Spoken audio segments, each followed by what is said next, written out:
안녕하세요, 데이빗입니다. 오늘도 끝입니다. 끝! 뭐가 끝이냐? 국제 프로젝트 매니지먼트 시험 합격 걱정은 이제 끝입니다. 가장 쉽게 하지만 제대로 배워서 한 번에 합격하실 수 있습니다. 미국, 캐나다, 북미에서 한국어로 진행하는 PMP, CAPM 시험 수업은 오로지 데이빗만 제공합니다. 자, 오늘은 제 2강이고요. 한번 나가 보도록 할게요. 자, 보면요. 우리가 해야 되는 거 뭐 여러 가지, 이번에는요. 어쨌든 플래닝 단계, 계획을 짤 때, 프로젝트 매니지먼트를 할 때 어떤 계획을 짜야 되는가 한번 간단히 볼게요. 자, 우리가 기본적인 프로젝트를 할 때는 이런 라이프 사이클이 있어요. 자, 처음에 이니시에이션 시작해서 그다음에 기획 단계예요. 우리가 이제 이걸 배울 거예요. 이걸 간단히 배울 거예요. 왜냐면 이거에 대한 내용은 우리가 다른 챕터에서 더 자세히 할 거기 때문에 그 다음에 계획을 한 다음에 실행을 해야죠. 그 다음에 계속 관리해야 되고 그 다음에 끝내는 단계. 그래서 오늘 이 계획 단계랑 끝내는 단계에 대해서 간단히 배우고요. 간단히. 자, 보죠. 우리가 프로젝트를 하고 프로젝트를 관리할 때는 문제가 되는 이런 컨스트레인이 뭐가 있냐면 일단 시간. 시간이 부족해서 항상 문제예요. 시간만 많으면 뭐 할 수 있는 게 많겠죠. 그런데 정해진 시간 안에서 또 러시에서 무언가를 끝내야 되기 때문에 굉장히 프로젝트 하는데 시간 때문에 힘들다. 그다음에 스코프, 범위죠, 범위. 우리가 하려는 게 조금이라면 뭐 금방 할 수 있겠지만 많은 걸 해내야 된다면 어떤 프로젝트의 범위가 넓다면 그만큼 해내기 힘들겠죠. 그다음 돈. 돈이 항상 문제예요. 돈이 없으니까 미쳐버리죠. 돈만 많으면 또 못할 게 뭐 있어요. 그쵸? 돈 주고 다 사버리면 되는데. 근데 돈이 없어가지고 프로젝트 관리하기가 굉장히 어려울 수 있다라는 거죠. 굉장히 상식적인 부분이에요. 그쵸? 자, 그다음. 그래서 우리가 스콥에 대해서 스콥은 범위예요, 범위. 알았죠? 프로젝트 스콥, 뭐 프로젝트 스콥 이렇게 있어요. 그런 다음에 프로젝트 스콥은 뭐냐면요. 어떤 기능에 대한 거예요, 기능. 범위. 이 기능이 어느 정도까지 돼야 된다. 예를 들어서 우리가 이렇게 할게요. 전기차를 만드는 프로젝트예요. 그럼 전기차가 도대체 몇 미터, 한 번 충전하면 얼마까지 가야 되느냐? 뭐 이런 거, 그런 거를 범위로 정할 수 있겠죠. 그 다음에 프로덕트는요, 그 프로젝트에서 생산되는 결과값, 어떤 결과는 나와야 되잖아요. 그럼 이제, 우리가 전기차를 생산하는 거다. 그럼 전기차가 나와야 되는 거잖아요. 그럼 전기차는 어떤 특징을 갖고 있어야 되느냐? 그렇죠.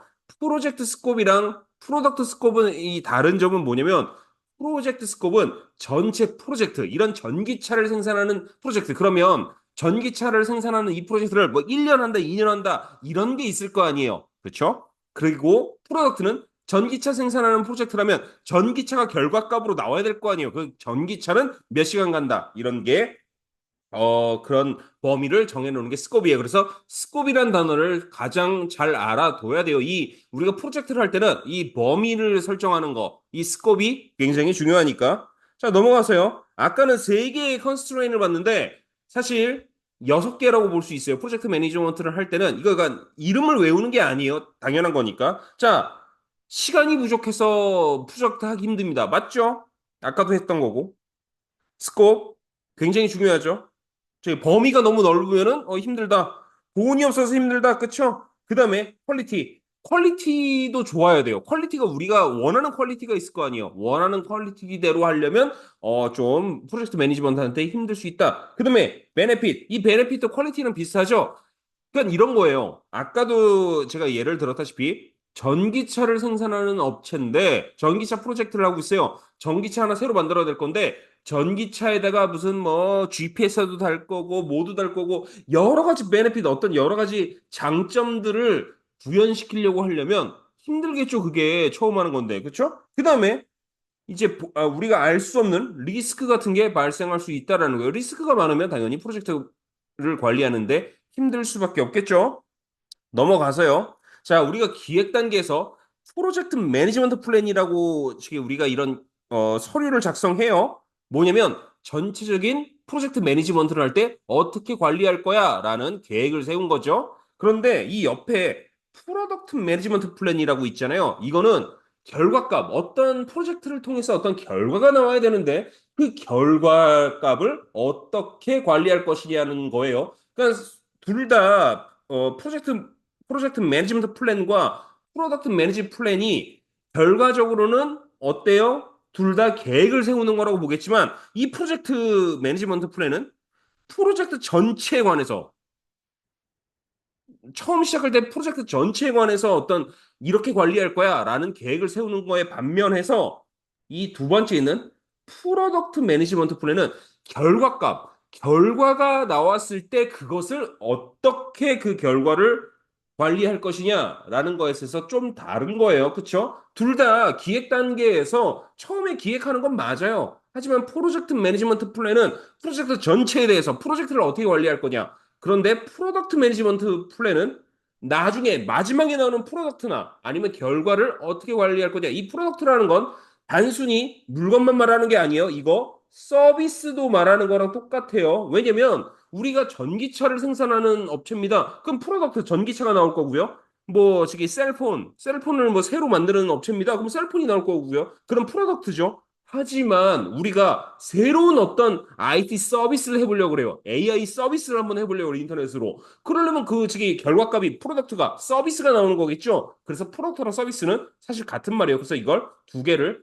결과값이라고 보는 거고 이 프로덕트나 서비스가 마지막에 결과값으로 나는 걸 우리는 딜리버러블이라고 부르죠. 그래서 이것도 하나 알고 계세요. 우리 항상 했던 말이니까. 자, 기획당에서 이렇게 하고요. 우리가 표를 보면 사실 이래요. 이런 프로덕트 매니지먼트는요. 이니시에이트 프로그램이나 프로젝트를 시작하거나요. 그 프로젝트를 시작할 때, 그쵸?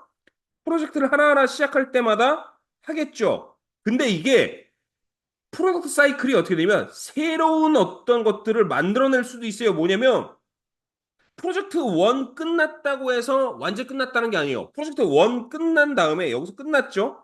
끝난 다음에 이번에 만들어진 어떤 전기차, 어떤 프로덕트를 가지고 이 프로덕트에서 무언가를 더 업그레이드 시켜야지 해가지고 프로젝트 2로 넘어갈 수 있다는 소리예요. 그쵸? 프로젝트 2 하던 중간에 프로젝트 3, 뭐 새로운 어떤 기능을 더 넣어야겠는데 그 프로젝트 3가 동시에 진행될 수도 있고요. 이게 끝난 다음에 프로젝트 4로 넘어갈 수도 있는 거고 뭔가를 더 업그레이드 시키거나 뭔가를 변화시키려고 프로젝트가 이렇게 연결될 수 있다라는 소리예요. 그렇죠? 자, 넘어가세요. 우리가 프로젝트를 할 때 태스크라는 말이 있고 마일스톤이라는 말이 있어요. 사실 태스크는 어떤 우리가 해야 할 일이에요. 해야 할 일. 여기 보면 기획을 일주일 동안 했죠. 뭐 리서치는 일주 반 정도 하는 거고 뭐 이런 식으로 해요. 뭐 익스큐션 하는 건 뭐 이렇게 좀 기네요. 이렇게 우리가 해야 할 일. 이게 얼마 걸립니다. 이걸 태스크라고 하고요. 마일스톤은 무언가가 끝났을 때 여기에서는 지금 이 화면에서는 마일스톤을 한 달마다 마일스톤이라고 했잖아요. 이걸 한 달마다 하든 아니면 이렇게 저기 뭉태기로 끊어가지고 저기 왜 뭐야 플래닝 끝나면 여기가 마일스톤입니다. 그리고 여기 네 가지가 끝난 요 상태, 세 가지가 끝난 요 상태가 마일스톤입니다. 익스큐션이 끝난 여기가 마일스톤입니다. 뭐 그거야 뭐 저기 프로젝트 매니저가 정하기 나름이에요. 마일스톤은 어떤 결과가 뭐가 끝났다 우리가 정해놓은 그러니까 하나하나 끝날 때마다 마일스톤이라는 게 아니라 좀 중요한 포인트죠. 이 정도 했으면 많이 했다.